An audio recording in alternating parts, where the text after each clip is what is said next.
यात्रा शुरू होने से पूर्व ही यात्रा मार्गों पर स्थित जीएनवीएन के गेस्ट हाउस की बुकिंग लगातार उसमें इजाफा हो रहा है।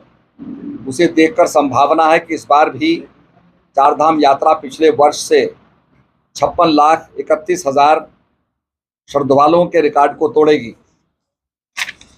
चारधाम पंजीकरण की जो स्थिति है, ये अवगत कराते हुए मुझे बड़ा हर्ष हो रहा है कि चारधाम यात्रा पर आने वाले श्रद्धालुओं के लिए 15 अप्रैल 2024 से पंजीकरण प्रारंभ कर दिए गए हैं। अभी तक गंगोत्री में 2,87,358, यमुनोत्री में 2,60,597, केदारनाथ धाम में 5,40,999 और बद्रीनाथ धाम में 4,53,213, हेमकुंड साहब में 24,700 ये पंजीकरण हुए हैं। यात्रियों सहित कुल जो संख्या है वो 15,66,867 श्रद्धालुओं ने अपना पंजीकरण कराया है। इसके साथ साथ जो हमारे जीएमवीएन गेस्ट हाउसेस हैं, चारधाम यात्रा से पूर्व यात्री मार्गों पर स्थित 94 जीएनवीएन के गेस्ट हाउसेस के लिए श्रद्धालुओं ने 22 फरवरी 2024 से अभी तक 8,58,39,892 की ऑनलाइन बुकिंग और 3,17,22,819 की ऑफलाइन बुकिंग सहित ये टोटल जो है ये 11,75,62,711 की बुकिंग करवा ली गई है। ये आंकड़ा लगातार बढ़ता जा रहा है। चारधाम यात्रा की तैयारी करते हुए इसके लिए स्टेट लेवल कंट्रोल रूम की स्थापना देहरादून स्थित उत्तराखंड पर्यटन विकास परिषद मुख्यालय में की गई है, जो पूरे यात्रा काल के दौरान संचालित रहेगा। कंट्रोल रूम प्रतिदिन 7 बजे से रात्रि 10 बजे तक संचालित रहेगा। वर्तमान में भी यह संचालित है। पर्यटकों और यात्रियों की लंबी कतारों एवं अधिक समय तक प्रतीक्षा न करनी पड़े, इसके लिए चारधाम यात्रा में धामों के दर्शन के लिए टोकन स्लॉट की व्यवस्था की गई है। आपने देखा होगा कि हम जब डॉक्टर का अपॉइंटमेंट लेते हैं या वीज़ा का अपॉइंटमेंट लेते हैं तो वो एक नंबर दे देते हैं, नंबर चलते रहते हैं और जब उनका स्लॉट आता है उनकी अनाउंसमेंट होती है और वो पहुंच जाते हैं। तो यात्रा में जब दर्शन के लिए लोग लाइन में लगते हैं तो कोई 2 घंटे, 4 घंटे, 5 घंटे बड़ी दिक्कत हो जाती है। तो इसके लिए हम टोकन और स्लॉट सिस्टम हमने ये बनाया है। तो 1 घंटे के अंदर उनको दर्शन हो जाएंगे और जो पर्यटक है वो अन्यत्र भी जा सकते हैं।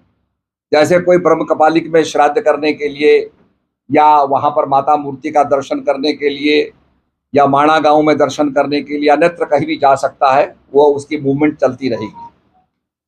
इस हेतु पंजीकरण टोकन सत्यापन व्यवस्था हेतु कार्यरत एजेंसी के साथ पर्यटन विभाग के अधिकारियों द्वारा धामों का स्थलीय निरीक्षण जिला प्रशासन, पुलिस अधिकारियों के द्वारा निरीक्षण करने के साथ ही स्थल भी चयनित किए जाना प्रस्तावित है।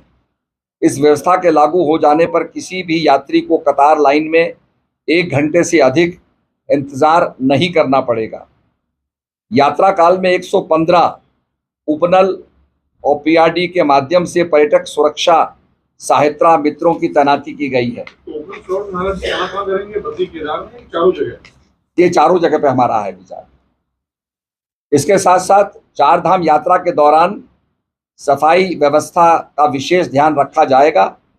यात्रा मार्गों पर वर्तमान में सुलभ इंटरनेशनल संस्था के माध्यम से 1,584 सीटों वाले तथा 147 स्थायी शौचालय की व्यवस्था की गई है। इसके अतिरिक्त चारधाम यात्रा मार्गों, गंगोत्री तथा यमुनोत्री मार्गों पर 82 सीट जनपद रुद्रप्रयाग के अंतर्गत विभिन्न स्थलों पर निर्मित कुल 251 सीट, जनपद चमोली के यात्रा मार्ग पर 60 सीट एवं हेमकुंड साहब यात्रा मार्ग पर 80 सीट स्टील फ्रेम शौचालयों का संचालन किया जा रहा है। चार धाम यात्रा मार्ग पर स्थित जनपद रुद्रप्रयाग के 7 और जनपद चमोली के 8 पर्यटक आवास गृहों की मरम्मत एवं उच्चीकरण का कार्य अंतिम चरण में है, जो कि यात्रा प्रारंभ होने से पहले ये पूरा कर दिया जाएगा। एक बड़ी शुभ सूचना मैं देना चाहता हूं। हम लोग इलेक्ट्रॉनिक चार्जिंग की तरफ, जिसको इलेक्ट्रिक चार्जिंग कहते हैं, उसकी तरफ हम कदम बढ़ा रहे हैं और मुझे बड़ी प्रसन्नता हो रही है कि पहली बार इलेक्ट्रिक व्हीकल चार्जिंग स्टेशंस को हमने जगह जगह स्टैब्लिश किया है। बता रहा हूं मैं। परिवहन विभाग भारत सरकार द्वारा scheme for special assistant to state for capital investment के अंतर्गत चारधाम यात्रा मार्ग पर गढ़वाल मंडल विकास निगम द्वारा ईवी चार्जिंग स्टेशन स्थापित किए जा रहे हैं। भारत सरकार द्वारा स्वीकृत तथा उत्तराखंड परिवहन निगम के द्वारा प्राप्त धनराशि के माध्यम से ईवी चार्जिंग स्टेशन स्थापित करने के लिए गढ़वाल मंडल विकास निगम को कार्यदायी संस्था बनाया गया है। गढ़वाल मंडल विकास निगम द्वारा चारधाम यात्रा मार्ग पर निगम के 24 पर्यटन आवास गृहों एवं परिवहन निगम के 4 बस स्टेशनों पर ईवी चार्जिंग स्टेशन स्थापित किए जाने का कार्य किया जा रहा है। इसके अतिरिक्त भारत सरकार के उपक्रम Tehri hydro development corporation THDC के द्वारा भी चारधाम यात्रा मार्ग पर गढ़वाल मंडल विकास निगम के 14 पर्यटक आवास गृहों में ईवी चार्जिंग स्टेशन स्थापित किया जाने का कार्य किया जा रहा है। हम लोगों का ये लक्ष्य है कि जो अपनी इलेक्ट्रिक कार्स के साथ आएंगे वो कैफेटेरिया में, किसी भी जगह पर, रेस्टोरेंट में या गढ़वाल मंडल के जो हमारे TRH बने हैं वहां पर कार पार्क करके सुविधा भी ले सकते हैं और उसके साथ साथ अपनी इलेक्ट्रिक बैटरी को चार्ज भी कर सकते हैं। ये जगह जगह लगने शुरू हो गए हैं। मैं खुद देखने गया था तो कौड़िया में मशीन लग रही थी, तो ये यात्रा मार्ग से पहले पहले हो जाएगा। तो इससे क्या है कि जो इलेक्ट्रिक कार्स हमारे पहाड़ में चलेंगे, प्रदूषण कम होगा और टोटल इलेक्ट्रिक होने से फॉसिल फ्यूल पे भी हमारा जो भार है, जो निर्भरता है, वो कम होगी, क्योंकि बहुत ज़्यादा फॉसिल फ्यूल हम जला रहे हैं। इसको दोबारा हम रिगेन नहीं कर सकते, दोबारा प्राप्त नहीं कर सकते। इलेक्ट्रिक ऐसा है कि आपने देखा होगा जापान में, यूरोपियन कंट्रीज़ में इलेक्ट्रिक का बहुत ज़्यादा उपयोग किया जा रहा है। इलेक्ट्रिक चार्जर के माध्यम से लोग अपनी गाड़ी चला रहे हैं। एक और बड़ी खुशखबरी है, मानस खंड एक्सप्रेस। मानस खंड एक्सप्रेस भारत गौरव पर्यटक ट्रेन की उत्तराखंड की पहली यात्रा 22 अप्रैल 2024 से पुणे से प्रारंभ हो चुकी है। इस यात्रा में 280 पर्यटकों ने यात्रा की है। ये ट्रेन 24 अप्रैल को टनकपुर रेलवे स्टेशन पर पहुंचेगी, मतलब अब पहुंच चुकी है। इस प्रकार पैकेज का संचालन IRTC द्वारा उत्तराखंड पर्यटन विकास परिषद के साथ संयुक्त रूप से किया जा रहा है और इसी सभागार में हमारा MOU साइन हुआ था। पैकेज में सेवाएं IRTC द्वारा 28,020 रुपये की शुरुआती कीमत पर प्रदान की जा रही हैं। उत्तराखंड पर्यटन विकास परिषद ने भारतीय रेलवे खानपान और पर्यटन निगम लिमिटेड के सहयोग से उत्तराखंड के कुमायूं क्षेत्र में अल्पज्ञता स्थलों पर पर्यटन को बढ़ावा देने के लिए मानस खंड एक्सप्रेस नामक इस विशेष ट्रेन की शुरुआत की गई है।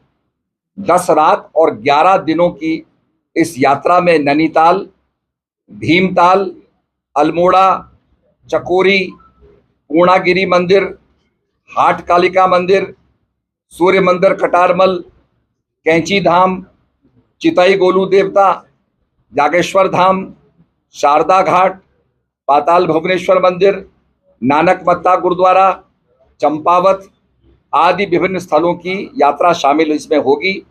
ट्रेन के बाहर उत्तराखंड की समृद्ध प्राकृतिक, सांस्कृतिक, स्थापत्य और आध्यात्मिक विरासत प्रदर्शित की जाएगी। पेंट्री कार कोच में उत्तराखंड के विभिन्न जो व्यंजन हैं वो भी जो है आपको परोसे जाएंगे। इसके साथ साथ आदि कैलाश, माननीय प्रधानमंत्री जी आदि कैलाश की यात्रा की और निश्चित रूप में उनसे प्रेरणा प्राप्त करके उत्तराखंड पर्यटन विकास परिषद ने तीर्थ यात्रियों को, पर्यटकों को राज्य के सुदूर इलाके में पर्यटन को बढ़ावा देने के उद्देश्य से आदि कैलाश ओम पर्वत हेली सेवा टूर पैकेज लॉन्च किया है। आदि कैलाश ओम पर्वत हेली सेवा के माध्यम से तीर्थ यात्रियों को, पर्यटकों को 4 रात 5 दिन की यात्रा पैकेज की शुरुआत की गई है। 12 पर्यटकों का पहला दल 4 रात 5 दिन के लिए आदि कैलाश हेली टूर पैकेज के लिए 15 अप्रैल 2024 को पिथौरागढ़ पहुंच चुका है। माह नवंबर 2024 से आरंभ होने वाले शीतकालीन हेली दर्शन पैकेज के लिए पायलट रन अप्रैल मई 2024 से संचालित किए जा रहे हैं। इसके अंतर्गत प्रत्येक बैच में 12 से 15 पर्यटक होंगे। आदि कैलाश एवं ओम पर्वत से हवाई दर्शन के दौरान कुल 6 हेलीकॉप्टर अपनी सेवा प्रदान करेंगे। वाइब्रेंट विलेज के तहत पर्यटकों को गुंजी, नाबी, नेपालचू में स्थित होमस्टे में रहने की व्यवस्था वहां पर इनकी की जाएगी। इसके साथ साथ नाबी डांग से ऊपर एक ऐसा स्थल है जहां से आप कैलाश मानसरोवर का दर्शन कर सकते हैं। मुझे बड़ी खुशी हो रही है कि बिना पासपोर्ट बनाए और बिना चीन का वीज़ा लिए आप नाबी डांग के ऊपर जो भारत की भूमि है वहां से कैलाश मानसरोवर का दर्शन कर सकते हैं। ये भी हम इस यात्रा के अंदर आगे सुलभ कराएंगे। तो मुझे बड़ी खुशी हो रही है कि इलेक्ट्रिक चार्जिंग के माध्यम से पूरे चारधाम यात्रा को संचालित करने का हमारा प्रयास है। पहले जो हमारे गेस्ट हाउसेज हैं वहाँ पर चार्जिंग स्टेशंस लगे हैं, जिसके अंदर हर किस्म के छोटे बड़े फास्ट चार्जिंग के ऑप्शंस लगे हुए हैं। तो हम समझते हैं कि पर्यटक अपनी इलेक्ट्रिक कार्स को लेकर के उत्तराखंड की तरफ प्रस्थान करें।